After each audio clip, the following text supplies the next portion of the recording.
Hey everybody. I wanted to do a quick little video, just kind of going over the basics of movement in our racing system as it exists currently, just to kind of show you how those sorts of things work.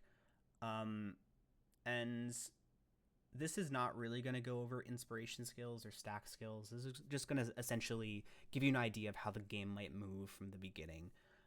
So what we have here are three players. We're going to call them just red, blue, and green. I'm going to say that this is the order that they have been assigned gates. So let's say that the red player is gate 1, gate 2, and gate 3 for blue and green after them. So we can say that the red player is going first in the race. So we're just going to look through this sort of step list that I have going on here, this very official looking step list. Um, and step 0, because we are not moving yet before we when we consider this step, is, are we going to do a guts roll? And also in this place, if you have the ability to, you might also ask, are we going to trigger our inspiration skill? But for basic, from turn 1, let's say this is turn 1, everybody's lining up on A1. We're going to consider, do we want to do a guts roll? And if you do want to do a guts roll, what you would just simply do is, we have our guts stat here. Let's say we're player red. Guts stat is right there. And to do a guts roll, you'll do this fun little BB code in the board. And guts rolls will happen in 2 posts, because you have to spend 1 post to actually roll, and then the next post after that you'll double post, and the next post after that you'll just kind of go over the actual movement itself based on if that was a success or a fail. And if you roll a 1, it's a fail, and if you roll a 2, it's a success. Now, if you're rolling a guts roll on speed or power or wit, this is only for that 1 turn. So you're going to add this to whichever one that you want to add it to, and kind of see what the result is for that 1 turn after adding that. So like in this case, it'd be 350. This case, it'd be 150. This case, it would be 100. And just essentially, you would look at the result as if your stat was that new inflated number for the 1 turn, and then it'll go back to normal after that. And you'll be able to do that 3 times with your 3 guts rolls if you roll a 2 for each of them. Now for stamina, it's a little different, because stamina is the only stat that actively depletes. It's the only stat that kind of acts that way, and because of that, if you add this 50 to stamina, it's just going to be like that the whole time, and then you'll be able to keep depleting, because it's always going down. It's a little different. It doesn't stay static like the other ones. So stamina is the only one where it kind of lasts after that 1 turn, but everything else, it's just 1 turn, which, like, if it's wit, you can save yourself from a rush. If it's power, you can push past somebody you would otherwise not be able to pass. Anyway, that's your guts roll. That's how you do one of those. It's pretty simple. You get 3 of them unless you have a certain inspiration skill that gives you more. And yeah, so that's how a guts roll works, and that's kind of how turn 0 will go, or point 0 in a movement. So after you've done that, or not done that, you don't have to do that. You're going to do your base movement.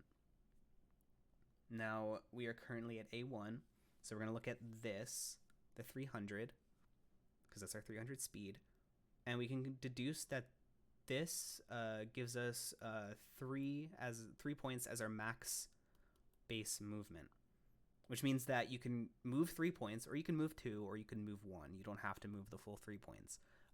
Which, I mean, if you're factoring in stamina and maybe your strategy for the race, you might not want to move the whole 3 points. And especially if it becomes, if you're up here and you have like 800 speed, 8 points is a large movement with a lot of stamina, so it might be even more of a situation there. But anyway, let's say you want to move the 3 points for your base movement. So we're going to go 1, 2, 3. And this will be where you end up. So we're going to put you at A4. And that is your base movement. All right. So now we're going to go on to the second one, which says gap roll ? Now, gap rolls only can happen under certain situations. They're not uncommon situations, but in this current situation, what we're doing is looking to see if there's anybody essentially in front of you. And if there's somebody in front of you, is there more than one dot of space between you? So essentially, do you have 2 or more dots between you and a guy in front of you? Now, red dot here, looking ahead of him, he's in the lead. He doesn't need to do a gap roll because there's no gap between him and a guy in front of him. So he's done with that. Now power check, same. There's nobody in front of him. We don't have to do that right now. And then finally stam check. So as we said before, you will kind of weigh your movements based on what your stamina cost might be, and you'll be able to see the stamina cost on the How to Race thread. So for 3 points of movement, that equals -5 stamina. So what you will do as player red is simply, let me quickly get rid of this. What you'll do is edit this to subtract the 5, and now you have 95 stamina. And then that turns over. Nothing else you have to do. You're good. So now, shouldn't have crossed that out. But we'll cross it out again. Or we can actually, here, this is what I'll do. Real quick. And then what I'll do is I'll cross it out on a different layer because I have the capability, I have the technology. Set that to 95 again. Now we're gonna do blue player's turn. So let's also put him back there. And I'm gonna, what layer are you on? I'll find you. There you go. Now we're gonna do blue player's turn. Now blue player is in a little bit of a different situation because as you can see, there is a guy in front of him right now, but that interacts with the parts of his movement in different ways. So let's be the blue player here. Let's go through the whole thing. Let's say he doesn't want to do a guts roll, so we're not going to do a guts roll. We're going to pass that, and we're going to go right on to base movement. What's his base movement? We look at that 400 right there, which would be 4 points. And like I said, you can also do 3, 2, or 1. But let's say he wants to go the full 4. Now, here we get 1, 2, and I say power check is something that's in third, but you might want to look at that also here because if you need a gap roll, it might still it can interrupt both of these. Okay, so what we're seeing here is that he can move 1, 2, 3, 4 and end up here. And does he need a gap roll from this spot? No, because there's nobody in front of him. Okay? So we did both of those, and then now we look at this power check. Is he capable of moving past this guy? He is, because power checks happen turn by turn. Okay? So we're on turn 1 right now. We basically, a turn is when everyone completes their move. So on turn 1, everybody started from the same position. So power checks always see where you are, or where everybody is from the beginning of the turn, and work from there. So normally, because this guy has less power, he would not be able to pass him. But because they started on the same place on the same turn, that means that they're starting from kind of an equal position. And because of that, he can go to here. And this just essentially is so that people have the ability to pass even if they do not have more power. So let's say, just for a hypothetical to make that clear, if, let's say, at the beginning of turn 1, oh my goodness, at the beginning of turn 1, let's say that instead of starting here, our player in red started in A2. So we're just hypothetically speaking, let's say that that's where everybody started. Then they did not start on equal ground. They did not start on the same dot. And because of that, because of the red player starting ahead of the other players, if the red player ends their turn here, and the blue player is able to end their turn on A5, they will get blocked. So they'll go like this, and then they'll stop because the red player is blocking them. If that makes sense, because when you start on equal grounds, then you're able to pass them. But if you don't start on equal ground and this guy starts ahead of you, then he's ahead of you and he's able to block you as you're coming past. Okay? So think of power on a turn-by-turn basis. Now, to be confusing, gap rolls do not work on a turn-by-turn basis. They work on a move-by-move basis. So essentially, let's say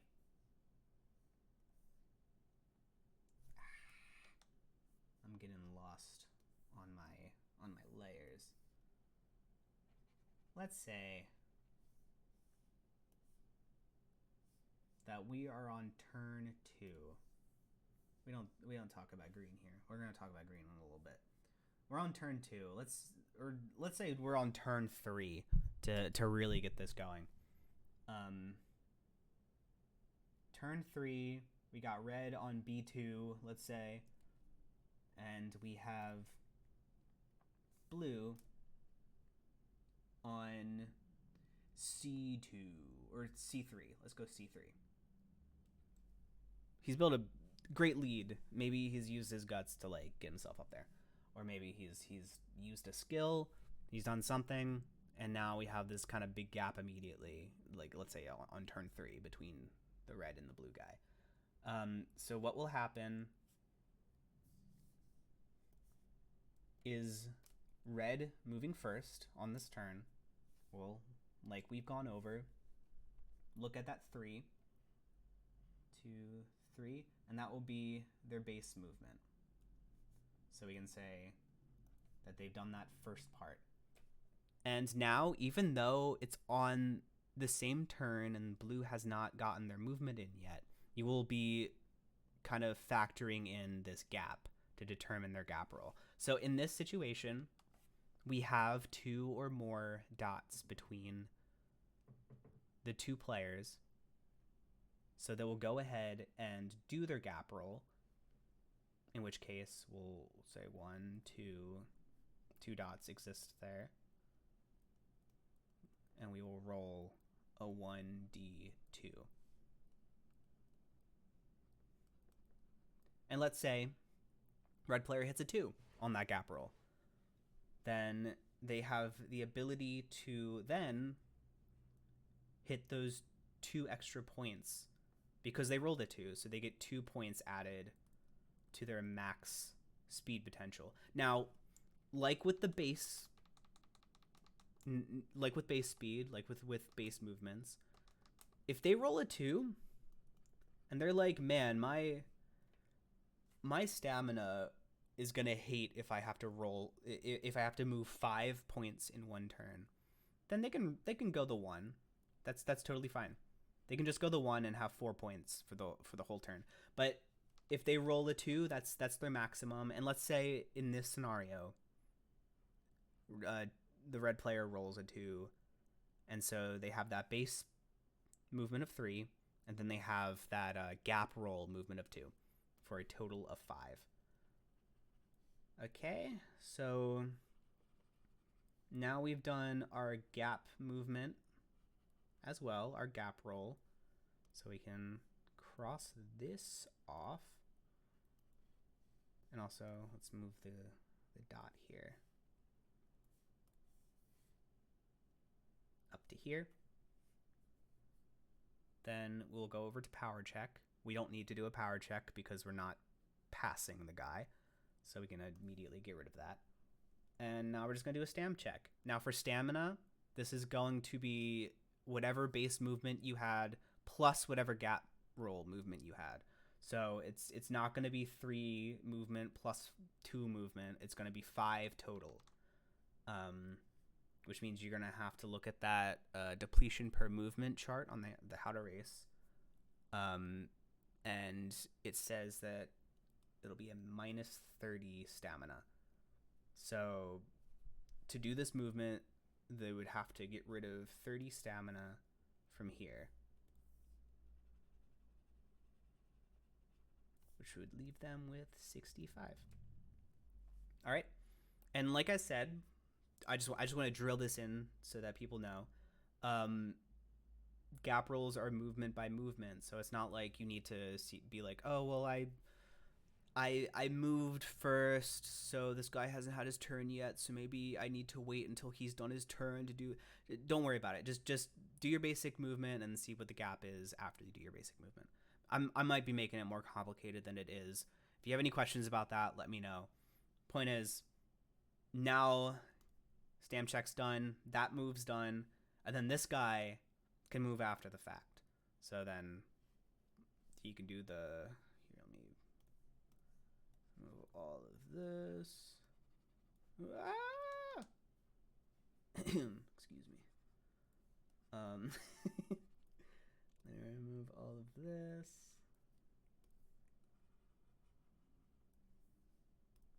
And let's just do this blue movement really quickly by going down the checklist, everybody. So let's say he doesn't want to do his guts roll. Let's just cross that off. Base movement. He wants to go 4 again. 1, 2, 3, 4. Ends up here. And then he does not have a gap roll, as we already know by now, because there's nobody in front of him. There's no gap in front of him. No need to. So we can cross those 2 off immediately. And just to drill it home, hypothetically, if there was an orange guy who's up here, then he can just immediately determine what the gap is here and then do a gap roll if he needs to. Okay? But he's in the lead. Don't have to worry about that.